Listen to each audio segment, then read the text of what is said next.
there's still no default. I mean, the default is the payment on the debt.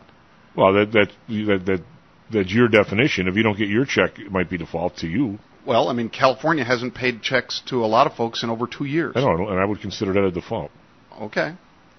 As long as California is servicing its debt, the debt rating agencies aren't going to call it a default. All right. Well, I guess so. They've said that. Moody's said that. S&P said that. I understand that. But if they said for us to stand on our head, would we do it? But we can make funny jokes like that, but it's still not default. I mean, just don't call it default. Tell them, call it the way it is. We have a spending problem. Now, we can try to solve the spending problem by increasing taxes dramatically. Go for it. Go for it. I hope they do go for that. I think that's a brilliant solution, and you and I know exactly what will happen if they do that. What? I mean, we'll spiral into a much greater recession here because if you increase taxes during a recession, you can do it during Bill Clinton when you're having a massive run-up in the market. If you do it when you're doing a run-down, and I don't mean stock market, I mean in the economy. I apologize. I didn't mean to say market. Because, again, these are completely disjointed. What happens in the stock market doesn't benefit Matt Weber. Yeah, but the same. It might benefit you if you're old enough and lucky enough to have money in the stock market. Don't be like the Tea Party people that take half the argument. If you're going to be a Keynesian and say that I'm not a Keynesian. If you raise tax, I think that guy's freaking the worst thing ever for economy. You're going to take the economic argument that if you raise taxes during the bad times, you screw up the economy, and I'm with you on that. You'd screw it up even worse. I understand, but if you cut spending to people that are actually, I mean, if you throw all these guys out of work across the street here that are putting whatever it is goddamn they're doing here, but if you throw all those people out of work, you get to the same place. No, you don't, because the fastest way to get small businesses, which employ the bulk of America, to absolutely freeze, and they're the only ones really hiring right now, other than McDonald's. The only ones hiring right now are small businesses. You haven't seen any of the big businesses, like, for instance, General Electric. They used to have 330,000 employees. I'm one of them. Now they have, 285,000 employees. Still a very big number. Have you seen them hiring? They're getting all the money from alternative energy and all the rest. Are they hiring? No. They're just getting the money. Yeah, well, and they're making products. I mean, I know General Electric makes real products and all the rest, but these people are not hiring. Now, do you think General Electric or any small business is more likely to hire if you increase taxes? What I'm saying is, John, it's the same thing. You're taking non-productive people that, like you say, you're paying. In other words, Nancy Pelosi's argument is, if the more we pay to people that aren't working, if we stop paying those people that aren't working, we go into a recession. I'm like, you're borrowing money to pay people that aren't working, and you're holding yourself out as a fiduciary of our money? If you cut everybody's Social Security check forever by 50%, you don't think that has an impact on the economy? Oh, I think that would. But again, I haven't heard anybody propose that, including Paul Ryan. Oh, but whoever it is, you're going to come from somewhere.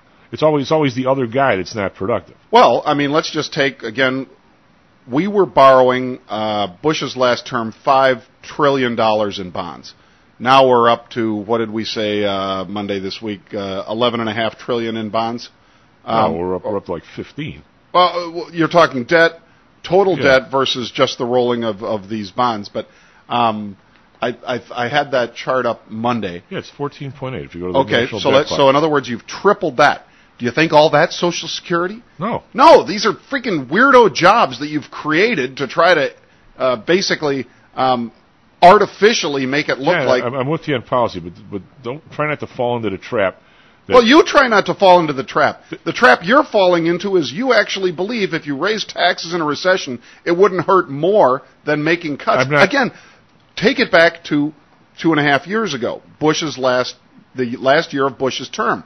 The spending has increased so dramatically, Chief. It's not that they increased Social Security benefits threefold. It's not that they increased Medicare and Medicaid payments threefold. Is it? I don't. Is it? No. Well, then where did that extra money go? It went to the states. A lot of it went to states to keep people employed. Yeah, exactly. Okay. Okay. So if you fired all those people, it wouldn't make any difference in the economy. Wouldn't make any difference. Not okay. Well, not at all. Saying you're falling into that trap. No, you're falling into the trap that you think that you can borrow forever and not have a consequence. I do not think that. What I'm saying is that because the person you stop sending the check to is somebody you don't know, somehow it doesn't affect things. It still does. Everything affects everything. Well, that's exactly right. When I told you. I rest That's my the case. Chinese. I rest my case. Confucius, one of those sayings was, man can never do but one thing.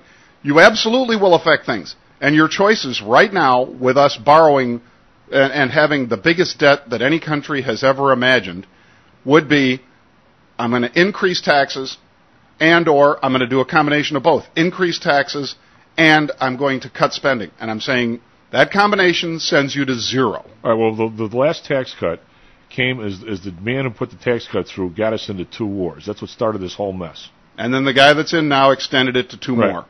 I don't know about 2 more. Well, you don't count Libya.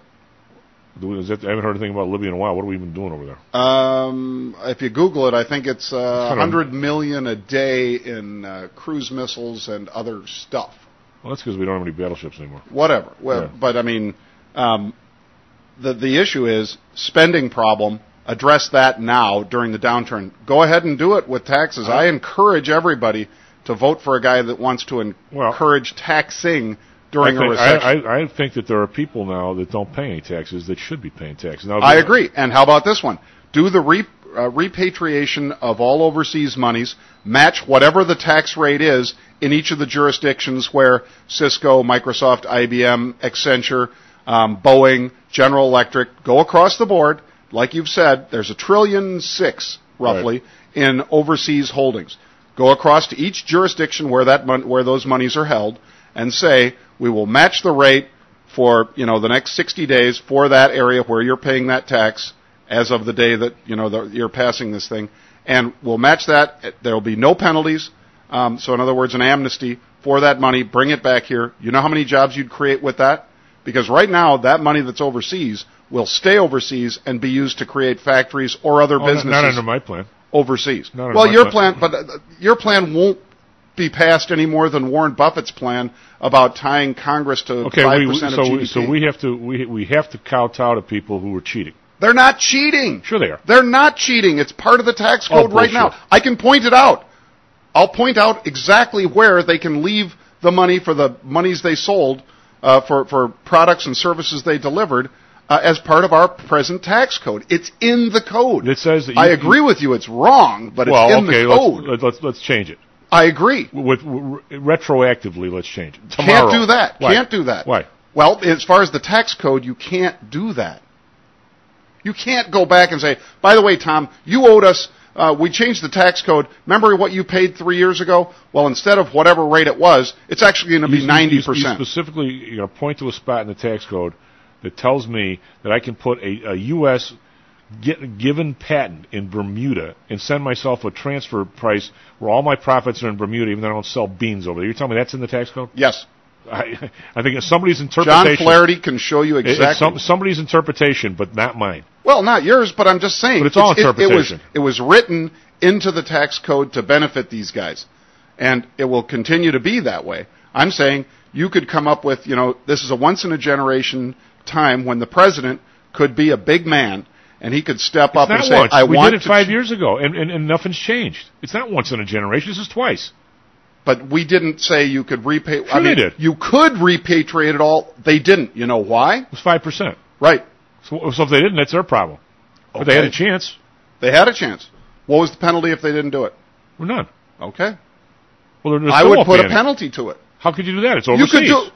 You could put a penalty to it. I'll tell you. They're a U.S. jurisdiction. Here's my penalty. Yep. Where does it say in the tax code I can't take that patent back? I don't know. It doesn't certainly say it in the tax code. All right, I'll take it back. Okay. There's my now story. You could do that. You lose your patent. You lose your patent retroactively, or you bring it back at our numbers. Yep. How's that for the deal? You could do that. And I wouldn't think most of the money is exactly that situation, even though I know the ones you're talking about are mainly drug companies that do that. Google as well. But again, the bulk of the monies are for actual sales of products and services overseas. I'll take the over on the under on that. I'm going to say that's nowhere near. I mean, my blog this week, I said I have no problem, John, if somebody wants to put a plant on Mars, sell stuff to the Martians, and keep their money there and pay the Martian rate. knock themselves out. I got no problem with that. But that's what IBM does. That's what General Electric does. That's what Halliburton does. That's what Schlumberger does. That's what ExxonMobil does. I mean, I could go on and on. How does Boeing have? I mean, their sales overseas? Yeah, that's all the sales overseas. Not all the sales overseas.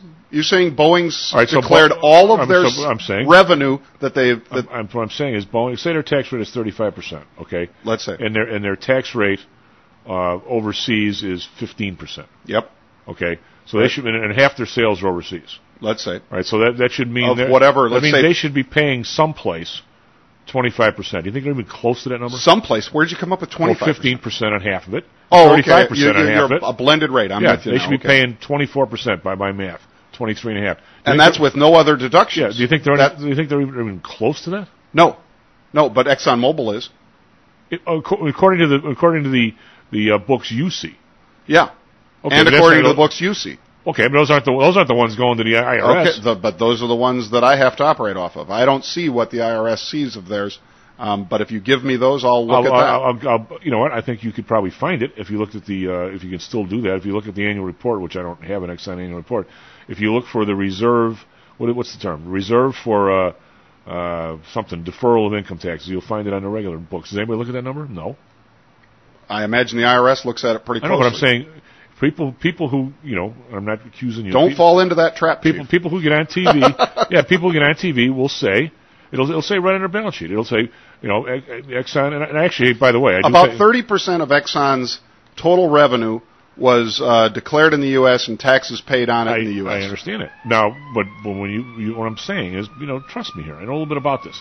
Mm-hmm. Is if they, for instance, by the way, I'm with you. They do way more taxing here than anybody else. The oil companies, so they pay more. Paying, yeah. Yeah, but I still, when you look at the line, Exxon made, $1 billion. Taxes, $300 million. You sit there and say they're pretty much okay. The next line, somewhere buried in there, is going to say reserve for something on taxes, and it might be $150 billion. Mm-hmm. Which means that's delayed. That is on that's the difference between those books and the tax books that go to the IRS. And nobody looks at that number. The IRS looks at that number. I understand, but I'm saying nobody who gets on TV and says they pay $300 million looks at the other number because they're not paying it. That's my point.